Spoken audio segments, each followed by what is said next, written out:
Bienvenue chers internautes à un autre numéro de notre émission Au cœur de la vérité. Au cœur de la vérité est une émission qui traite des thèmes bibliques, parfois controversés. À la lumière des Saintes Écritures, cette émission donne des éléments de réponse. Aujourd'hui, le thème dont nous allons débattre concerne l'homosexualité, plus précisément la dépénalisation de l'homosexualité. Cela fait beaucoup plus débat au Gabon et soulève beaucoup de questionnements.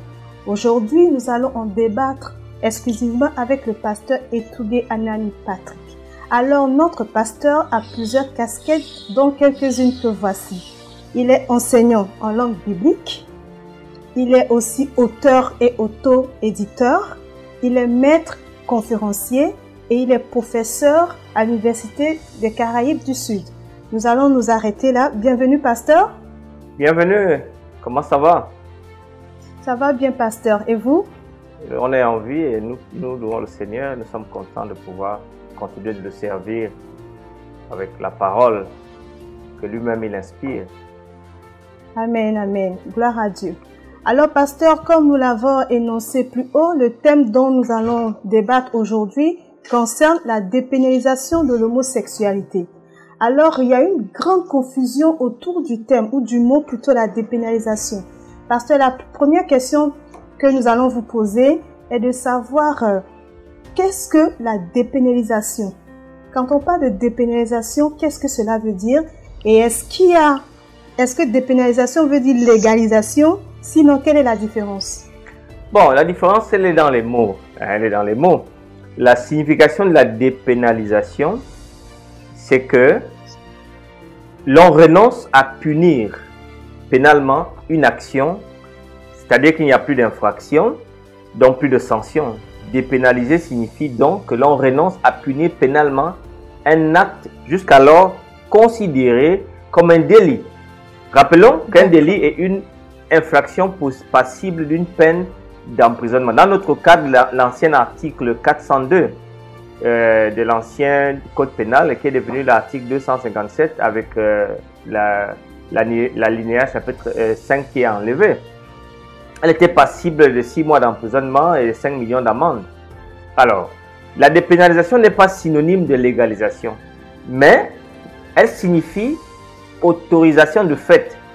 Car si nous reprenons l'article 5 de la Déclaration des droits de l'homme et du citoyen de 1989, texte du bloc de constitutionnalité, il est écrit, je cite, « Tout ce qui n'est pas défendu par la loi ne peut être empêché et nul ne peut être contraint à faire ce qu'elle n'ordonne pas. » À partir de cet instant, les homosexuels donc peuvent désormais non seulement continuer à avoir des relations sexuelles en privé, mais aussi s'embrasser en public et user ou revendiquer de divers droits qui sont en accord avec un couple normal. Voilà le problème donc de cette dépénalisation qui est la porte d'entrée à la légalisation.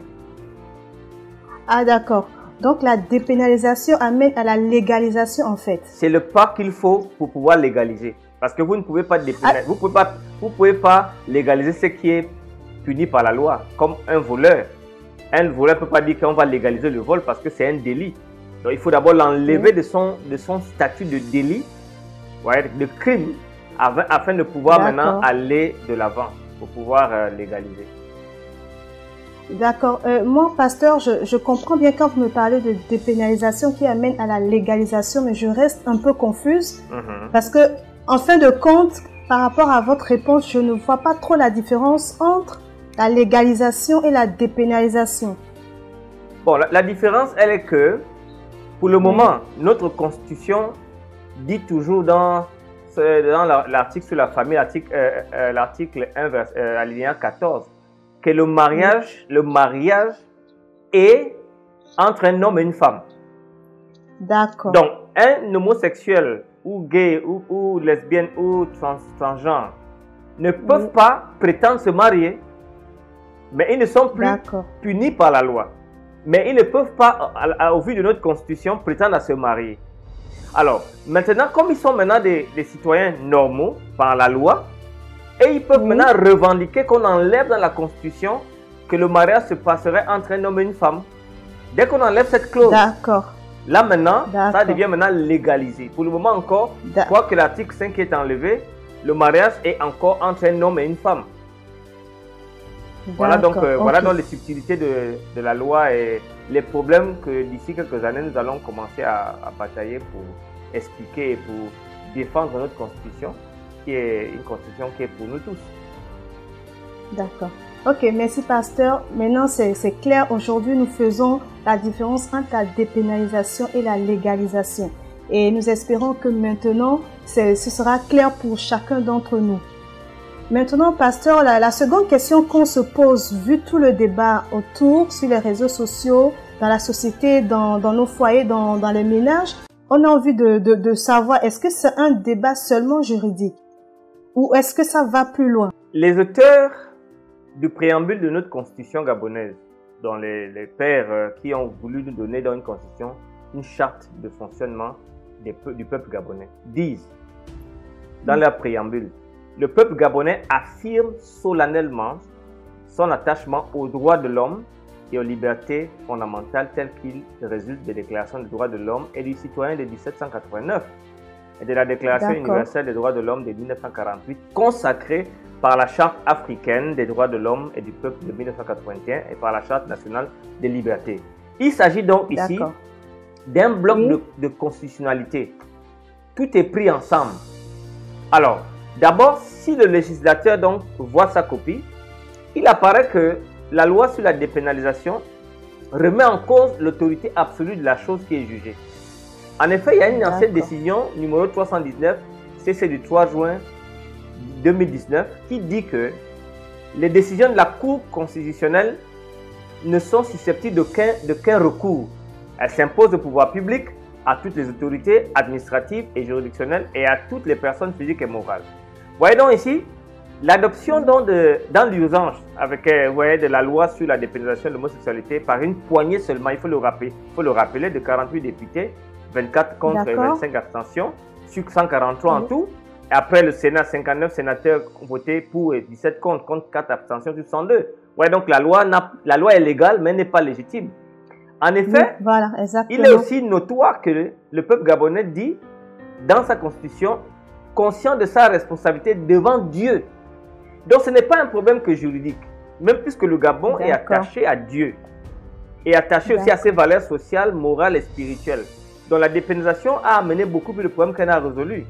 Enfin, en supprimant l'alinéa 5 de l'article 402, il y a quelque chose qui s'est passé ici, c'est que la Constitution gabonaise qui proclame l'attachement du peuple gabonais à ses valeurs sociales, profondes, traditionnelles et à son patrimoine culturel et matériel et spirituel. Ça veut donc dire qu'on a été fragilisé.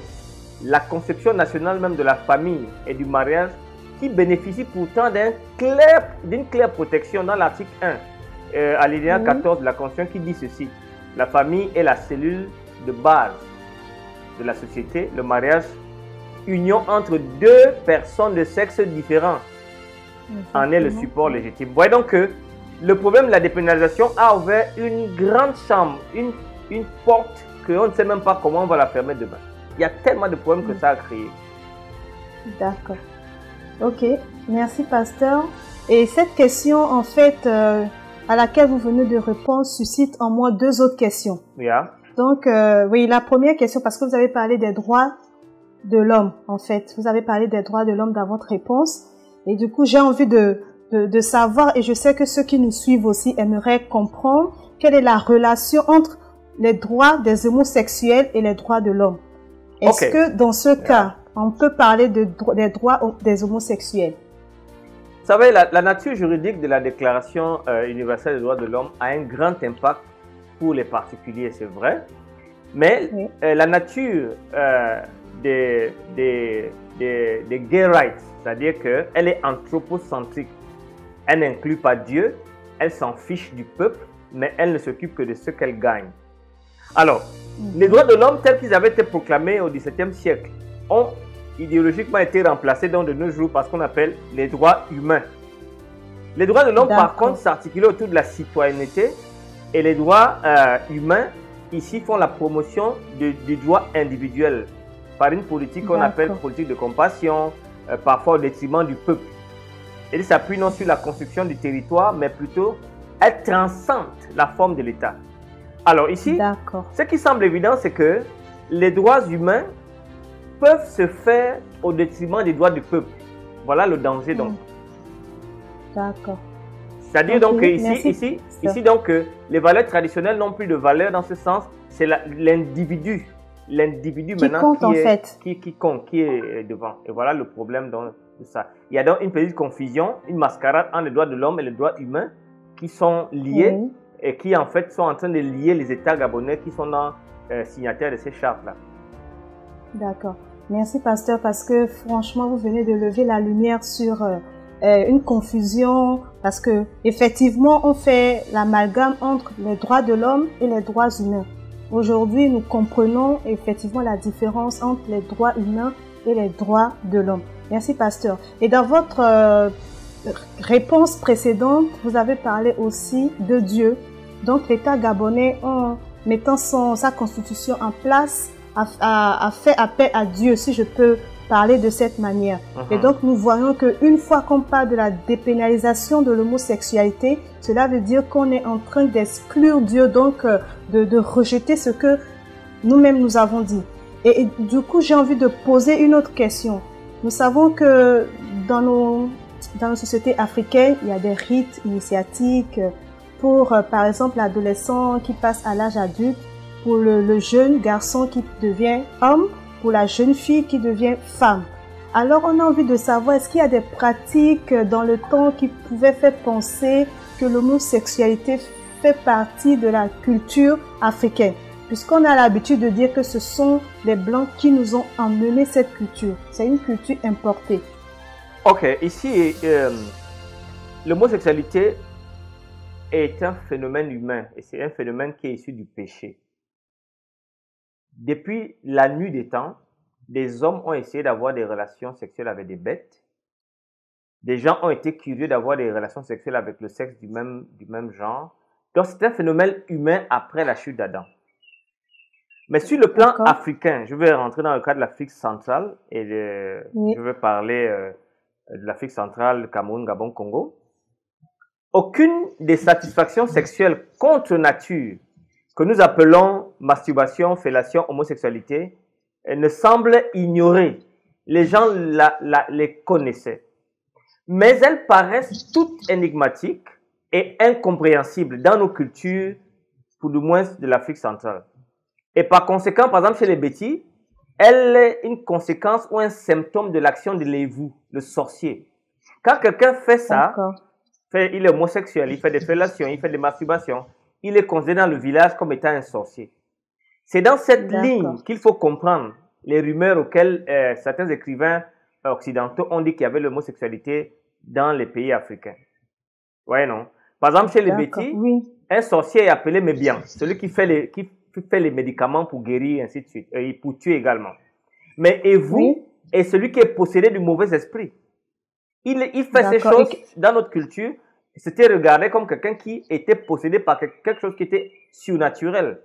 Alors, ici, ce genre de personne, donc, est par définition asocial, marginal, inventeur du désordre et est donc, par conséquent, un évou, quelqu'un qui est possédé par l'évou. Donc, dans les rites de passage dont tu as mentionné, il y avait, par exemple, chez certains rites de passage féminines où on apprenait la dame à avoir des rapports sexuels avec son futur mari et les jeunes garçons. Ces rites de passage également ont existé, mais n'ont jamais été vus comme étant des actes homosexuels en tant que tels. C'était des actes de préparation. Dans nos sociétés africaines également, il y a une forme d'homosexualité qu'on a pu trouver, c'est-à-dire quelqu'un qui possède l'autre pour prendre son pouvoir, pour s'enrichir. Donc, on n'a jamais eu dans nos sociétés en tant que tel, avant l'arrivée du colonisateur dans les années 1800, 1700, 1800, mais plus encore, dans les 1900, là où c'est devenu vraiment insidieux, avec la pénétration des Occidentaux qui ont vécu dans la plupart des sources, des zones des pays africains. Donc, voilà ce que je peux dire à ce niveau. D'accord, merci pasteur. Donc, ce que nous retenons de cette réponse, c'est que même s'il y a eu des actes homosexuels, c'était décrié par la société africaine. Ce n'était pas apprécié parce que la société rejette cela. Donc, nous voyons que cela est venu avec la pénétration du blanc ou bien de la colonisation en Afrique. Bien donc, sûr. D'accord. Merci, pasteur. On va encore poser une autre question. Bon, étant donné que ça a quand même existé, est-ce qu'il y avait des termes dans les langues africaines qui font référence, excusez-moi, qui font référence, par exemple, aux personnes qui ont des relations avec les personnes de même sexe? C'est pour ça tout à l'heure je disais que nous n'en avons pas. Dans la langue africaine, il n'y a pas un terme comme étant homosexuel. Vous voyez, donc ici, c'est très important.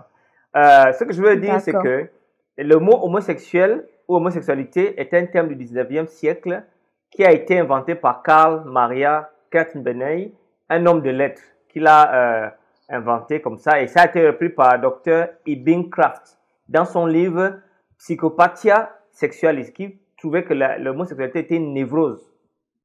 Nous avons encore une autre question. Oui, bien sûr, ma sœur. Oui, on voudrait savoir, par exemple, quelle est l'éthique de la dépénalisation. Voilà, l'éthique de la dépénalisation, elle est simple. Ce que ces gens veulent, en fait, ils veulent arriver à exister, à vivre. Ils veulent exister, ils veulent vivre et ils veulent pouvoir arriver à être libres en public. Maintenant, quel est le problème avec ça? Le problème, c'est que ceux qui gardent les valeurs traditionnelles qui sont pour le mariage entre un homme et une femme seront maintenant ceux qui seront des hors-la-loi.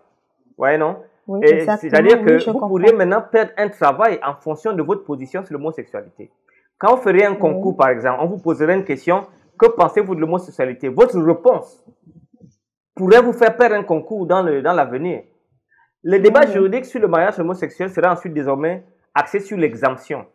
L'éthique d'exemption, c'est quoi? C'est-à-dire que ils voudraient que tous les homosexuels aient des droits normaux, qu'ils puissent être pasteurs, qu'ils puissent se marier. Donc, nous sommes entrés dans une éthique du désordre.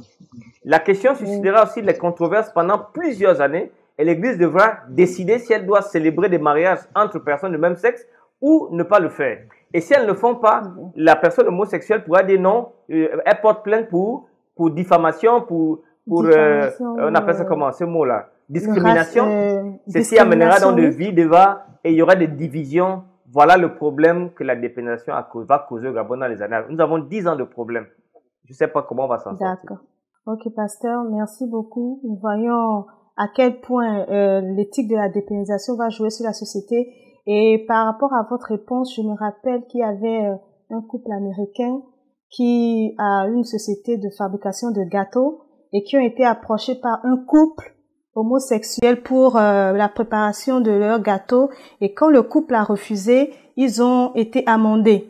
Donc, nous voyons que malheureusement, cette situation risque de venir aussi dans notre société. Alors, au vu de tout ce que nous avons vu, on veut bien comprendre ce que veut la communauté finalement gay-lesbienne. Quelle est leur attente par rapport au fait qu'ils veulent que tout soit dépénalisé et ensuite légalisé? En fait, ça c'est une question intéressante et importante. En fait, la communauté LGBT veut une plus grande liberté et une plus grande visibilité. Alors maintenant, pour mettre fin à la culture du secret, ils en ont besoin d'arriver à cette légalité. Le désir donc est la recherche d'un contrat d'union homosexuelle très exigeant qui va s'imposer à nous bientôt. Comme dans les pays développés, ils veulent avoir la liberté sur le plan religieux comme à Sodome et à Gomorrhe. Et pour ce faire, ils pensent que la Bible ne peut apporter des réponses à l'homosexualité moderne. Ils pensent que l'homosexualité est née ainsi et toute une catégorie sexuelle comme hétérosexuelle, et donc ils sont des personnes normales. Alors, c'est la même méthode partout ailleurs. Ils dépénalisent, des lobbies financiers viennent pour appuyer des dénonciations, des discriminations, de toute stigmatisation et de l'intolérance à l'égard de la communauté LGBT. Ensuite, il y aura des revendications de droits spécifiques en ce qui concerne le droit à se manifester en public, le carnaval, le festival, les gay pride, etc. Alors, le droit d'adopter des enfants, le droit à l'éducation, sur l'orientation sexuelle et enfin le droit au mariage. C'est ça qu'ils veulent. Mais ça commence toujours par la dépénalisation. Pasteur, j'ai envie de dire quelque chose parce que lorsque nous discutons par exemple avec des amis qui sont des fois des chrétiens, ils nous disent qu'en fait l'homosexualité n'est pas mauvaise en soi, parce que ce qui se passe, c'est que on est en train comment je dirais, de célébrer l'amour. Parce qu'en fin de compte, c'est l'amour qui compte. Donc, en réalité, est-ce qu'ils n'ont pas le droit de vivre quand même leur amour, puisque nous savons que quand il y a l'amour, tout est beau? Est-ce qu'ils n'ont pas le droit de le faire finalement? Well, l'amour est un principe. Et l'amour, c'est Dieu qui le définit. Ce qu'ils appellent amour, ici, ce que Dieu appelle abomination, c'est une perversion. C'est quelque chose qui n'est pas normal, en fait. Mais quelque chose qui est réel. Il faut bien faire la différence. Ce n'est pas normal, c'est réel. Alors maintenant, le problème, selon 1 Corinthiens chapitre 6, je crois, verset 9 en montant, l'apôtre Paul dit, il y a une solution. Le Saint-Esprit peut changer et transformer un homosexuel. Mais maintenant, éventuellement, à cause du péché, ils ne veulent pas de cette solution. Oui. Voilà, donc ils font un choix délibéré. On ne peut pas célébrer l'amour en faisant de la bestialité, en faisant de l'homosexualité. Ce n'est pas de l'amour, c'est du sentiment. Mais l'amour n'est pas que sentiment. Dans l'amour, il y a du sentiment. Mais l'homosexualité est basée simplement sur le sentiment. Il n'y a pas d'amour à ce niveau. Parce que c'est Dieu qui définit l'amour. C'est Dieu qui a créé des êtres humains, il les a mis hommes et femmes. Et il a défini l'amour en l'image de Dieu dans ce cadre bien désigné. Donc quand vous sortez en dehors de ce cadre, vous devez trouver votre propre vocabulaire, mais ce ne peut pas être de l'amour. C'est de la passion, c'est de la schizophrénie, c'est autre chose, mais ça ne peut pas être de l'amour. D'accord. Donc, ce que nous, ou bien ce que le monde appelle amour en ce qui concerne l'homosexualité est une abomination pour Dieu. Une aberration même. Parce qu'elle sort du cadre de son ordre de création. Quand Dieu crée, au commencement, il crée l'homme et la femme. Il dit, multipliez-vous, soyez féconds. Donc, le mariage, les relations sexuelles s'établissent dans le cadre d'un plan bien établi de peupler la terre, de faire des enfants, de les éduquer. Mais dès que vous faites l'amour qu'ils disent, sans que cette naturalité de faire des enfants. Voilà pourquoi donc ils arrangent cela en adoptant, en ayant des mères porteuses. Ils ont donc créé un monde à eux, mais qui n'est pas le monde de Dieu. Voilà pour la raison pour laquelle je dis, moi je les comprends, mais ce n'est pas de l'amour sur le plan religieux, sur le plan biblique. Et ils doivent trouver autre chose, ce n'est pas de l'amour.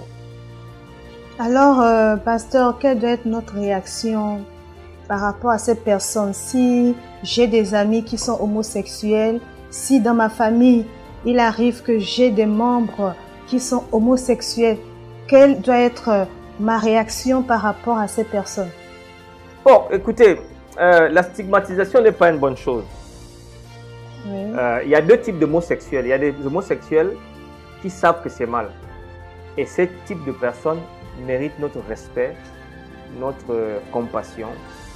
Ces gens, nous devons les aider à aller vers le Christ qui est capable, par la puissance du Saint-Esprit, de changer l'homosexuel. Mais il y a un autre type d'homosexuels qui sont les homosexuels militants. Ceux-ci, ils appartiennent à Babylone. C'est un état d'esprit de la fin des temps. C'est-à-dire qu'un anti-Dieu. Comment voulez-vous que, avec le Covid-19 qui a frappé le monde, la première chose que quelqu'un fait pour réagir, c'est de dépénaliser l'homosexualité. C'est incroyable. Cette chose nous a appris notre fragilité, notre dépendance les uns des autres, mais rien, et ils veulent dépénaliser. Donc il y a un problème de fond. Alors, nous devons comprendre les homosexuels qui sentent qu'ils ont un besoin de Christ, qui sentent qu'ils ont un besoin de vouloir changer. Ceux-là, il faut les comprendre. Mais ceux qui font du militantisme, c'est des ennemis de l'Église, c'est des ennemis de Dieu, et c'est même les ennemis du peuple gabonais. Parce que imaginez-vous, si toute la population gabonaise avec moins de 2 millions d'habitants, vous êtes tous homosexuels, mais on va disparaître en 100 ans. Donc c'est grave. D'accord. C'est très grave. Okay. Oui, pasteur. Et ça ramène finalement à la question que je voulais vous poser, à savoir quelles sont les conséquences, vu que le débat se passe plus au Gabon, quelles sont les conséquences pour la société gabonaise? Ma chère sœur, écoutez, je vais vous lire seulement un bon petit verset qui va nous donner les conséquences. C'est très dangereux. Parce qu'en dépénalisant à travers l'Assemblée parlementaire, les parlementaires ont parlé pour le peuple gabonais. Ils ont parlé pour le peuple. Écoutez ce que Dieu dit. Tu ne coucheras point avec un homme comme on couche avec une femme, c'est une abomination. Tu ne coucheras point avec une bête pour te souiller avec elle. La femme ne s'approchera point d'une bête pour se prostituer. C'est une abomination. Ne vous souillez pas. Verset 24, Lévitique 18, verset 24. Ne vous souillez pas avec aucune de ces choses. Car c'est par toutes ces choses que se sont souillées les nations que je vais chasser devant vous. Le pays en a été souillé. Je punirai son iniquité et le pays rejettera ses habitants. Vous observerez toutes mes lois et mes ordonnances et vous ne commettrez aucune de ces abominations, ni l'inhygiène, ni l'étranger qui séjourne au milieu de vous. Car ce sont là toutes les abominations qui ont été commises par les hommes du pays qui ont été avant vous et le pays en a été souillé.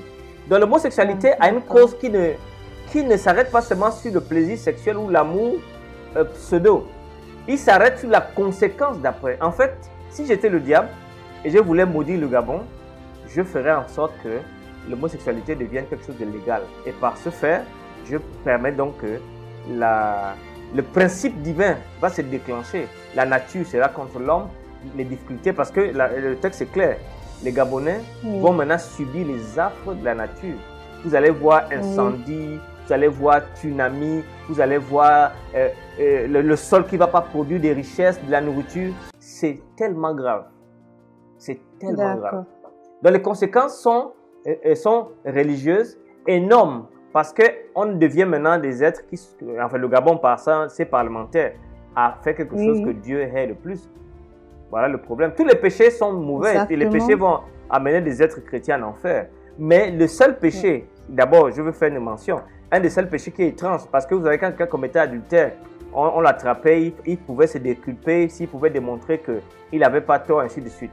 Quelqu'un violait une fille, on faisait des enquêtes et on voyait, mais quand quelqu'un est homosexuel, on le lapidait immédiatement. Il n'y a pas, il semble, dans le cadre de l'Ancien Testament, il semble qu'il n'y a pas de repentance pour ce péché. Dans le Nouveau Testament, à cause de la venue du Saint-Esprit, Dieu donc a donné une grâce à ces gens de pouvoir venir à lui pour qu'ils puissent recevoir le changement de l'intérieur. Donc ce péché a des conséquences au-delà de l'acte qu'il pose. Le péché a des conséquences sur la nation, sur le pays, sur la population. Voilà pourquoi je dis que les gens ont si peur, les chrétiens comprennent ce que je suis en train de dire et c'est effroyable. Oui, d'accord. Merci, pasteur. Nous comprenons en effet pourquoi tout le monde a peur, pourquoi les chrétiens ont peur.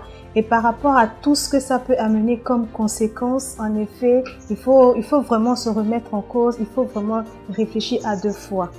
Merci, pasteur, de nous avoir éclairé sur ce thème, la dépénalisation. Aujourd'hui, nous comprenons très bien ce que c'est que la dépénalisation. Aujourd'hui, nous voyons quelle est la différence entre la dépénalisation et la légalisation.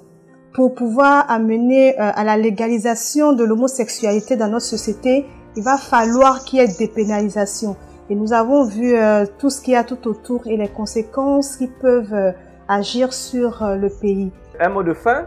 Je suis actuellement en train d'écrire un livre, Le Gabon, pays arc-en-ciel, le débat de l'homosexualité au Gabon, qui va sortir d'ici un mois ou trop. D'accord. Je suis en train de discuter de ces choses et puis donner des solutions. J'espère que les parlementaires qui sont contre ça auront un outil qui pourrait être un outil historique, un outil sociologique, un outil biblique, un outil éthique et un outil pour pouvoir permettre d'avoir des informations très peu, en moins de 100 pages, pour pouvoir être armé pour le prochain débat à venir. Alors, je prie pour le Gabon, je prie pour notre chère patrie et je prie que le Seigneur nous aide à enlever cette règle qui est une règle maudissante, qui est une règle qui n'est pas... en fait, nous avons fait rentrer Sodome et Gomorrhe dans notre législature et c'est ça qui est très grave.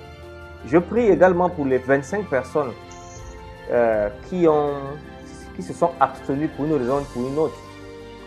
Parce que voyez-vous, les 48 qui ont voté pour ont été logiques. Ils appartiennent à un cercle, ils ont accepté la pression, ils ont accepté de l'argent, ils ont accepté beaucoup de choses. Mais les 25 sont encore plus coupables. Parce que rappelez-vous, si les 25 avaient voté la première fois, on aurait eu 49 députés contre 48. Et la loi ne serait pas passée. Oui, c'est ça. L'histoire donc retient qu'ils sont encore plus coupables que ceux qui ont voté les 48. Rappelez-vous, Hitler a été responsable du Troisième Reich. 182 voix contre 181 voix. Une seule voix a fait la différence. 50 millions de morts à cause d'une seule voix. Alors j'attire l'attention de ces 25 personnes. Je pense qu'aux yeux de Dieu, ils ont plus de problèmes que tout le monde. Et je pense, à mon humble avis, que je ne voterai pas un député de cette trempe qui n'a pas le courage de décider. Il y a des choses dans lesquelles on ne peut pas être neutre. Il y a des choses dans lesquelles il faut mettre sa position. Ça aurait été encore préférable pour eux qui votent oui. Et on sait que ça aurait fait plus de 70, plus 70 voix. Ok.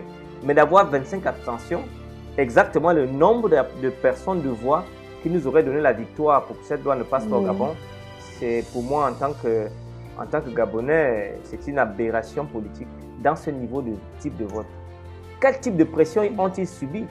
Je ne sais pas, mais je voulais donner mon avis dessus et je prie que le Seigneur pardonne à ces gens. Ils comprennent qu'ils ont été mandatés par le peuple gabonais justement pour tenir ferme. Pour tenir ferme et penser toujours au peuple. Vous savez, quand vous pensez au peuple, tout est facile. Mais quand vous pensez à vous-même et votre famille, tout devient difficile. Mais pour le peuple gabonais, les 25 voix auraient mis un non cinglant. On ne serait plus en train de crier longtemps et on aurait gagné une victoire qui nous aurait fait du bien à nous tous. Mais ces 25 sont plus répréhensibles que tout le monde. Et j'ai voulu, dans cette interview, mentionner cela et je prie pour eux, vraiment. Que Dieu vous bénisse. Amen, pasteur. Merci, que Dieu vous bénisse aussi. Chers internautes, nous sommes arrivés à la fin de notre émission. Nous voudrons bien croire que le sujet est clair pour chacun d'entre nous. En ce qui concerne la position biblique, il n'est pas bien d'être homosexuel. L'homosexualité est une abomination pour Dieu. Et tout au long de l'émission, le pasteur a évoqué des versets qui ont vraiment prouvé que l'homosexualité est une abomination par rapport à Dieu. Et quand on est chrétien, on ne peut pas supporter ou soutenir l'homosexualité. Mais lorsque nous laissons la chrétienté de côté et que nous revenons dans notre société, la constitution gabonaise, normalement, a cette valeur familiale qui fait que normalement, nous devons avoir un mariage entre un homme et une femme. Toujours est-il que nous soyons chrétiens ou pas, nous devons comprendre que l'homosexualité, telle que cela se passe, n'est pas quelque chose de bien pour notre pays. Et les conséquences en seront grandes. Et comme nous disons, que Dieu bénisse le Gabon et que Dieu nous aide à vraiment sortir de toutes ces choses. C'était Karine Linès pour l'émission Au cœur de la vérité. Merci et bonne soirée et à bientôt.